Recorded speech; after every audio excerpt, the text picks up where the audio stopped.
Olá, eu sou Suzana Styling e hoje venho falar com vocês sobre o romance Inocência, de Visconde de Toné.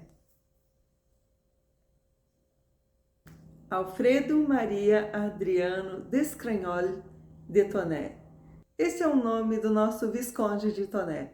Este romance, Visconde de Toné escreveu em 1872 e ele faz parte do regionalismo brasileiro. Dentro do romantismo, tem algumas características em que se distinguem determinados trabalhos de autores, e este então vai tratar desses aspectos de uma região do nosso país.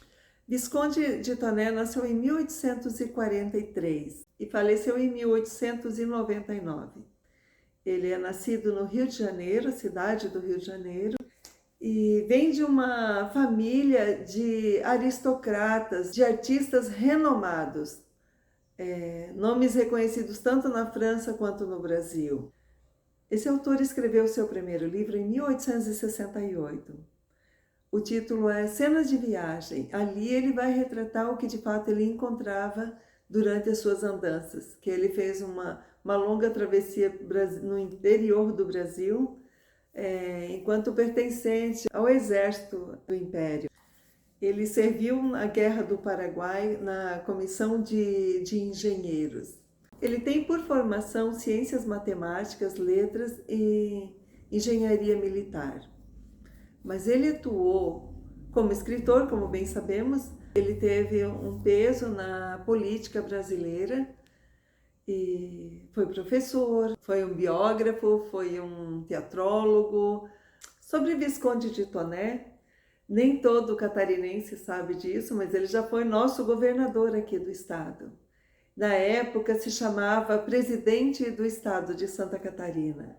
Mas então ele governou Santa Catarina por um período. Ele foi também deputado e senador aqui por Santa Catarina. Não é à toa que a gente vê tantas ruas, tantas praças nas cidades catarinenses com esse nome, né, de Visconde de Toné.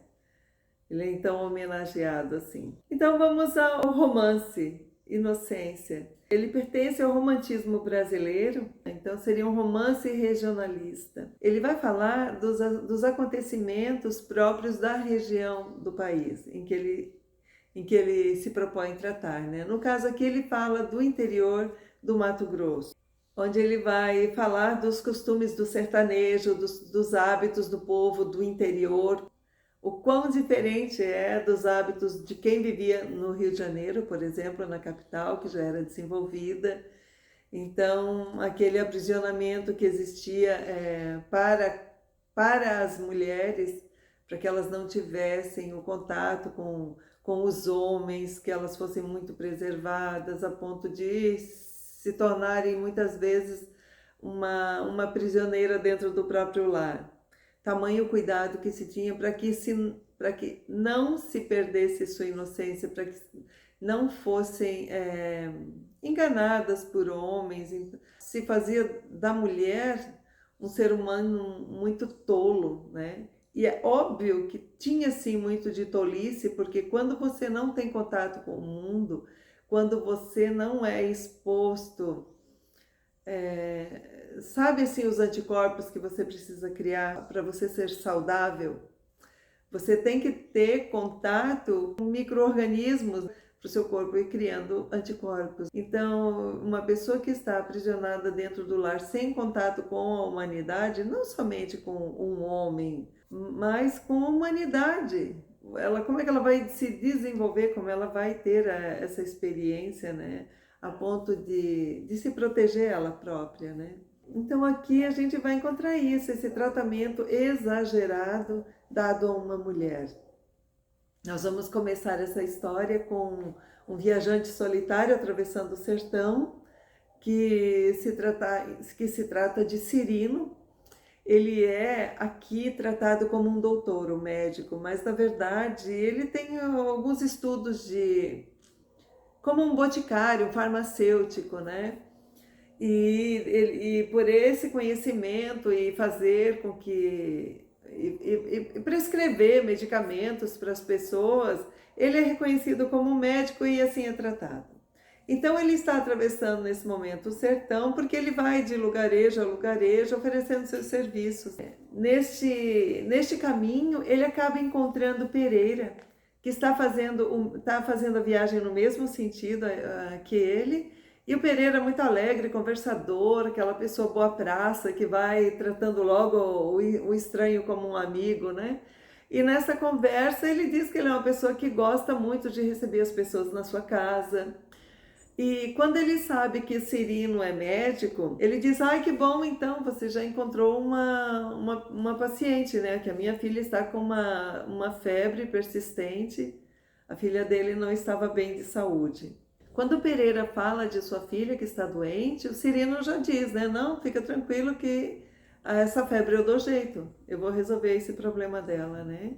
Então eles foram para casa de... Eles seguiram viagem, já estavam até bem próximo da casa de Pereira naquele momento. Ele já vai avisando o Cirino, embora os dois se gostaram logo assim, Cirino e Pereira, eles tiveram simpatia um pelo outro.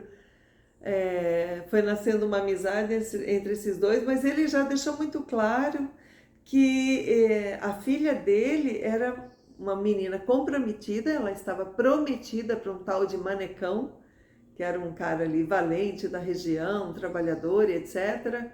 E então ela era cuidada dentro de casa, ela não saía, ela não tinha contato com outras pessoas.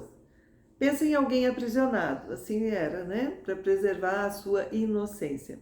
Inocência em dois sentidos, né? No sentido de que este é o nome da moça e no sentido também da pureza da inocência.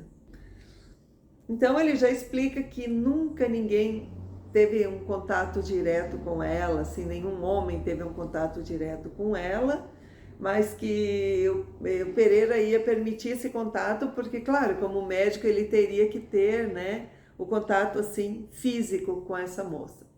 Aconteceu que Inocência e Cirino, quando se viram, rolou aquele clima já, né? Já se gostaram, porque a moça era extremamente bonita, delicada, mimosa. E, enfim, ele medicou a moça ali e realmente em pouco tempo ela estava curada. Mas nesse meio tempo já tinha acontecido a paixão entre eles, né? Mas como ela era muito aprisionada, ela não podia ter contato com ele, de como que ela teria contato com ele. Então, algumas vezes ela acabou abrindo a janela à noite e eles conversavam assim pela janela, mas aquilo já era um crime para os dois. Já era algo muito fora assim do que seria permitido, era algo pecaminoso, porque ela sendo prometida, ela não poderia sequer manter um diálogo com outro homem. Mas ela já estava apaixonada, né? Então ela cometia essas loucuras. E embora sempre com muito recato, assim, né? Mas sabia que estava traindo o noivo, traindo o pai, a confiança do pai. E o Cirino, ele tinha plena confiança do Pereira. Embora o Pereira muito cuidadoso, ele tinha no Cirino alguém assim, pô, que só salvou a vida da filha. Mas nesse meio tempo, vai acontecer que um naturalista, o Dr. Meyer, está atravessando o sertão e acaba chegando ali na residência do Pereira. Ele e um ajudante de serviços. Aqui é tratado como um caçador de borboletas. Ele busca por insetos raros e vende esses insetos para os museus da Europa, né? Ele é um alemão, então ele vai vender para lá, para sua região. Esse Dr. Meyer, ele é muito expansivo. Ele, quando ele chegou na residência do Pereira, ele por acaso acaba falando que ele tinha algumas cartas ali para entregar às pessoas da região, porque não havia assim um serviço de correios, né? Então, quando alguém sabia, você está indo lá para o interior do Paraná, por exemplo, leva para mim cartas, então uma carta que eu tenho um irmão por lá, se você encontrar, né? Procure por nome tal, se você encontrar essa pessoa, entregue a ela. E esse naturalista, o Dr. Meyer, tinha uma carta que, por coincidência, Uma delas era para o Pereira, era a única que ele não tinha conseguido entregar ainda. Era de um irmão que o Pereira não via há décadas. Então foi uma grande alegria. Na carta ele dizia, olha, se você estiver com o Dr. Meyer aí, trate ele como se estivesse tratando a mim mesmo, né? Com o mesmo respeito e a hospitalidade que daria a mim, né? Como seu irmão. E assim fez, porque já era da natureza do Pereira ser muito acolhedor com as pessoas que ali passavam. Ali deixa claro, um dos hábitos do sertão era os viajantes, as pessoas estranhas que passavam por ali. Era normal pararem nas casas, pedir água, pedir comida, pedir até mesmo uma acolhida para a noite, como se fosse assim uma pousada. Acabou que o Dr. Meyer, então, foi convidado a ficar ali na casa do Pereira para fazer os seus trabalhos na região de caçar borboletas e insetos raros. Mas ele foi apresentado à Inocência, que ela ficava numa parte assim muito restrita da casa. Esses homens ficavam alojados numa espécie de galpão, numa dependência conjugada à casa, né? Então não era exatamente dentro da casa, mas como o Dr. Meyer tinha vindo com essa recomendação do irmão, né? O Pereira levou ele para dentro da casa. E quando fez a primeira refeição em companhia de Inocência, o Dr. Meyer enlouqueceu, assim, porque ele, vindo da Europa, ele tinha um outro hábito. Ele falou, nossa, que menina linda, meu, que bonita, como que vocês aqui no Brasil são doidos, vocês escondem essas mulheres lindas, elas tinham que aparecer na sociedade, as pessoas tinham que ter alegria de olhar para esses rostos tão bonitos e tal. Nossa, aquilo ali abriu uma ferida no peito de Pereira. Aquilo foi uma desonra para ele, né? Aquela filha guardada numa caixinha tão bem cuidadinha. Vem alguém e escancara assim, ai meu Deus, que linda. Não, porque você não poderia falar naquela época, nossa, que linda, mostrar assim tanta espontaneidade, tanta ênfase à beleza de uma moça. Teria que ser discreto, né? Sei lá, se fizesse algum comentário, eu acho que é bom mesmo era não fazer, né? Ou no máximo dizer que seria uma boa pessoa, sei lá, qual que seria o ideal, né? A gente vive em tempos muito diferentes, nós estamos falando de 150 anos depois. O meu olhar para isso é muito diferente daquela época, e além disso, nós estamos acostumados eu, por exemplo, né, estou acostumada com a cidade. Eu não tenho o hábito do interior do Brasil, que lá eu sei que as regras são muito mais rígidas, né? Então, há uma diferença muito grande e é até difícil a gente, como leitor, assimilar isso que está lendo, mas você tem que ir colocando dentro daquela história que o autor te coloca, né? Ele vai te posicionando, ele vai te explicando o quanto é diferente o cuidado que se tem com uma moça. Enfim, ele te prepara para isso, né? Então, você tem que comprar essa ideia. Quando você ultrapassa essa barreira aí do tempo e você esquece o tempo em que você vive hoje, 2023, mas se coloca lá em 1870, aí você vai ver então, você vai conseguir sentir o que o Pereira sentia, essa mágoa que ficou, essa raiva que ele criou do Dr. Meyer, que achou ele um abusado. Aí ele ficou completamente assim desconfortável com essa pessoa ali, ele não podia mais mandar ele embora. Em outro momento, se a situação fosse outra, Pereira teria mandado ele embora. Mas ele não podia em respeito ao irmão. Então, o Pereira abriu os olhos assim com relação ao Dr. Meyer, de um jeito a duvidar de toda e qualquer palavra que ele dissesse, qualquer movimento dele. Aonde estava o Dr. Meyer, o Pereira estava de olho assim em cima dele, né? Então ele estava muito desconfiado que o Dr. Meyer ia fazer alguma coisa com a filha. Até ele não trouxe mais o Dr. Meyer para fazer as refeições dentro da casa grande ali, ele ficou mais retirado então junto com os outros. Mas aí virou um inferno a vida do Pereira, porque quando você desconfia de algo, qualquer coisinha vira uma certeza, né?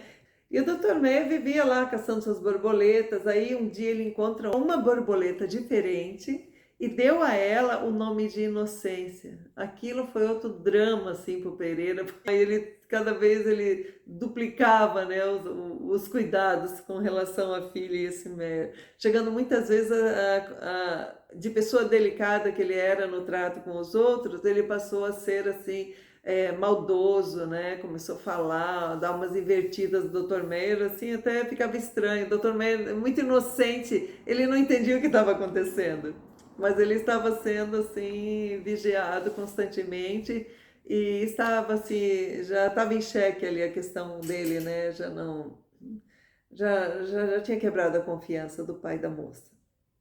Só que, na verdade, o Dr. Meyer nunca representou um perigo, porque ele ficou admirado, né, claro, com aquela beleza toda e se encantou, mas ele era muito respeitoso. O grande perigo estava quem? No Cirino, que era um amigo do Pereira, e ele ouvia as desconfianças do Pereira com relação ao Dr. Meyer. Então ele ficava ouvindo aquilo e dizia, é verdade, é bom cuidar, né, é bom cuidar, mas na verdade o Pereira tinha que estar cuidando do Cirino.